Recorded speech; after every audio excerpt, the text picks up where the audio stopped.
Maintenant, nous allons aborder Joulibert en maillot de bain. Nous allons aborder le sondage présidentiel 2027, puisqu'Édouard Philippe s'effondre. Alors là, c'est quand même assez intéressant aussi, parce que Jordan Bardella écrase, c'est un sondage de Doxa, Jordan Bardella écrase le premier tour à 32%, Édouard Philippe s'effondre à 17%, tandis que Jean-Luc Mélenchon explose à 16% et menace de lui voler la place au second tour. Un coup de tonnerre qui resserre la bataille derrière le leader du Rassemblement national. Donc la question qu'on va se poser, c'est qui, selon vous, sera au second tour? Comment expliquer la baisse d'Édouard Philippe? On en parle avec vous et dans un instant, puisque nous avons Tugdual Denis, qui est directeur de la rédaction de Valeurs Actuelles et qui vient nous parler aussi de son livre « La cendre et le feu » chez Robert Laffont. On en parlera dans un instant, mais d'abord, Tugdual Denis, j'aimerais vous entendre peut-être sur ce sujet, sur ce sondage. Qui voyez-vous au second tour et comment expliquez-vous cette baisse d'Édouard Philippe? Alors, il n'est jamais bon d'être favori dans une élection présidentielle. Alain Juppé l'a appris à ses dépens.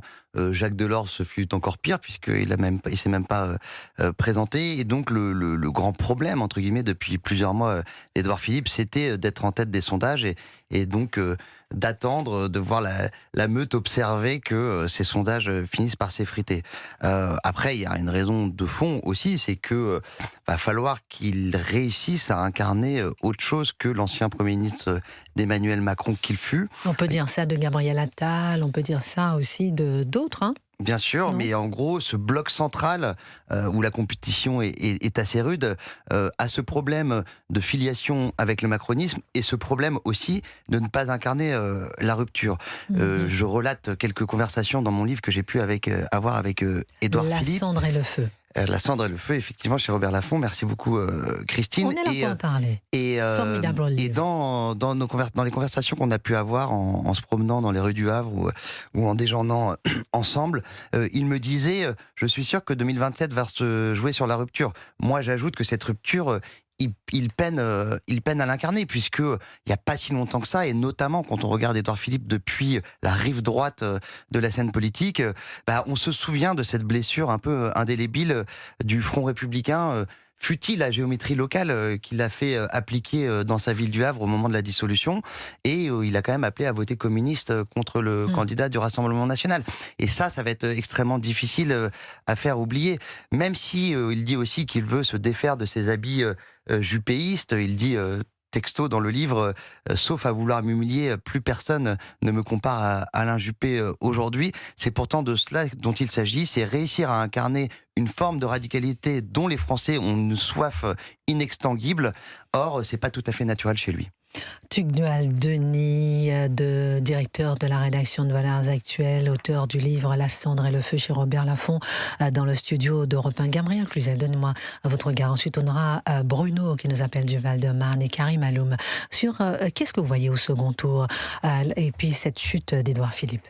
Je pense qu'il y a plusieurs points. Le premier, c'est que tout d'abord, la France est dans une situation assez critique. Je crois que tout le monde peut en convenir.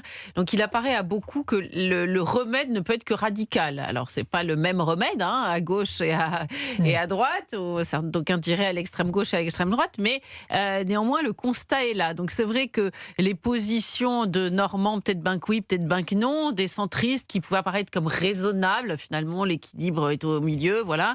Et ben, aujourd'hui, n'ont pas la même force. Et on a l'impression qu'Édouard Philippe, il est déjà dans une campagne de deuxième tour. C'est-à-dire qu'il essaie de montrer qu'il est de droite, mais pas vraiment de droite, et un peu de gauche. Et voilà, donc ça me paraît être le premier point. Le deuxième, c'est qu'il traîne des boulets. Bon, alors, vous l'avez dit, cet appel à voter communiste, je pense que ça l'a marqué au fer rouge. C'est compliqué face au RN. Et là, subitement, Gabriel, ça le fait perdre. Parce que non, mais ce que je veux dire, c'est que c'est difficile de se dire de droite en disant face au RN, donc on est en train de se dire que les Français sont en train de se réveiller par rapport à ça. Je pense. Non, mais il y a aussi autre chose. Il a quand même le 80 km/h. Enfin, il y a eu un certain nombre de marqueurs. La gestion des gilets jaunes. La gestion aussi, certains m'en parlent, du Covid. Il le dit lui-même. Il dit, je regrette, j'ai dû prendre des décisions difficiles pour enterrer les morts. Certains n'ont pas pu assister J'ai vu des entretiens, il se confiait là-dessus.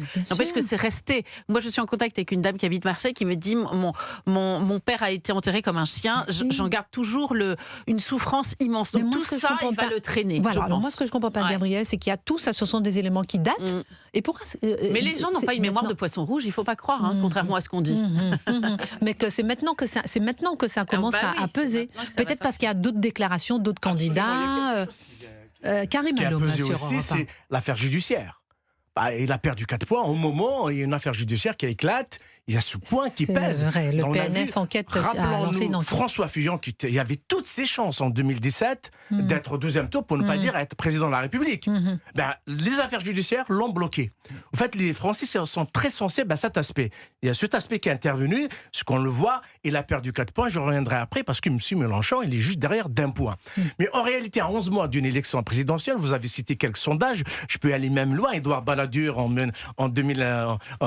1994, il était largement, tout le monde le donnait même président avant le deuxième tour. Monsieur Jospin, il était donné même vainqueur au deuxième tour. Il n'était même pas au deuxième tour. Il a été éliminé au premier tour. On peut parler vous avez parlé d'Alain Juppé, vous avez raison, de François Fillon. Aujourd'hui, en réalité, on est dans une impasse politique. On a en réalité, on a un déficit énorme. On a une dette qui a explosé. On a perdu notre place sur le plan de la compétitivité à l'échelle de l'Europe, mais à l'échelle de l'Afrique. On a perdu presque tous nos territoires. Aujourd'hui, les hommes politiques ne proposent aucun dessein pour dépasser un peu ce qui se passe aujourd'hui. Et aujourd'hui, M. Mélenchon, parce que la place est à M. Mélenchon, il est à 1 point de deuxième tour, Alors, parce qu'il est à 16%. On va prendre. Je reviendrai après sur le sujet si vous voulez. Oui, parce que vous parlez trop longuement, Karim Allom. Je sais que vous avez beaucoup de choses à dire, mais il faut qu'on ait aussi les auditeurs d'Europe. On les écoute attentivement, on est là pour ça. Oui, et puis vous allez me dire aussi, qui est-ce que vous voyez au second tour Avec Bardella, plaisir. Mélenchon? Qui? Dites-moi. Mais M. Mélenchon ne le sera jamais au deuxième tour. Ah bon? Ah, Et moi. vous, Gabriel Cluzel? Non, moi Jamais. je pense qu'il peut l'être. Moi, Très Bardella, honnêtement, François je Hollande. pense tu qu'il lui peut as l'être. Denis? Bardella, François Hollande. Bon, alors, Alexandre, Ça sera jamais. qui nous appelle de Normandie.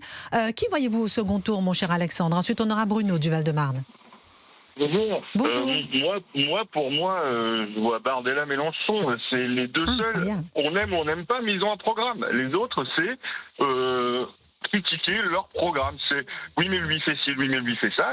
Pour moi, j'aime pas Mélenchon personnellement, mais il a un programme. Qu'on aime ou qu'on n'aime pas, il a un programme. Bardella, c'est pareil. Il a un programme. Les autres, c'est contre Mélenchon et Bardella. C'est pas comme ça qu'on fait de la politique. Les Français n'attendent pas ça. Oui, le programme de Mélenchon, c'est aussi contre Bardella, son programme. Oui, Est-ce mais il qu'il a a un un programme programme contrairement aux autres. Je sais pas. Pardon? Contrairement aux autres, il a un programme. Oui. Les autres, c'est que anti-Bardella et anti-Mélenchon. C'est pas comme ça. Donc, Alexandre, vous qui nous appelez de Normandie, vous dites Bardella, Mélenchon au second tour. Je pense. Ok. Merci beaucoup de nous avoir appelés au Standard d'Europe 1. Merci infiniment. Oui. Vous, Bruno, vous nous appelez du Val-de-Marne. Et vous dites Bardella, Mélenchon, Édouard Philippe, qui au second tour de la présidentielle de 2027 avec ce sondage dont on parle à l'instant? Le sondage que Édouard Philippe, bonjour Christine, bonjour tout le monde. Oui, bonjour. Bonjour. Je vous attends dans le studio d'Europe 1. Hein. J'ai dit d'organiser ça. Ouais, j'espère que vous arriverez à régulariser ça parce que j'ai jamais eu de coup de fil. Oh, mais c'est pas possible. Oh, Alors c'est de l'injustice, hein. attendez. On arrête tout de suite. On marque une pause. Je vais tout de suite demander à Alexandre Omar votre portable et je vous appelle personnellement. D'accord ? Promis, parce que je vous ai On promis fait de comme venir ça. à la studio d'Europe 1. Et on marque une pause, on revient, on parlera effectivement de ce sondage à la présidentielle. Édouard Philippe s'est de fondre face à Jean-Luc Mélenchon. Qui sera au second tour selon vous entre Jordan Bardella, Jean-Luc Mélenchon, Édouard Philippe, Karim Allom? Vous aurez le temps encore de vous exprimer. Ne vous inquiétez pas, nous sommes avec Tugdual Denis. On avait abordé avec lui son livre La cendre et le feu chez Robert Laffont. Et puis cette droite française, cette droite, on va dire, qui reflète un peu le pèlerinage de Chartres dont on a parlé hier, et qui a envie effectivement de sortir de son petit lit douillet et pour revendiquer son identité. Ah oui, non mais on ne les entendait pas trop, non? Je me trompe ou pas? Si, sortir du bois, effectivement, et puis Sortir du donner bois. à voir qui nous sommes. Voilà, alors on marque La cendre et le feu chez Robert Laffont avec Tugdual Denis, directeur de la rédaction de Valeurs Actuelles qui est dans le studio d'Europe 1.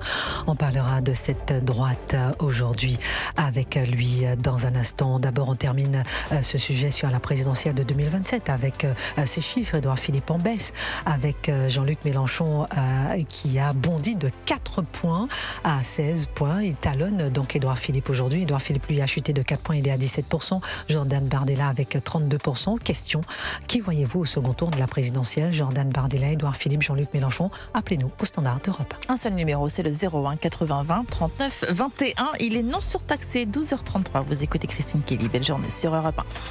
11h30, 13h. Christine Kelly sur Europe 1. Bruno, vous nous appelez du Val-de-Marne. Vous dites que les Français commencent à voir clair, c'est-à-dire, qu'est-ce que vous voulez dire par là, mon cher Bruno?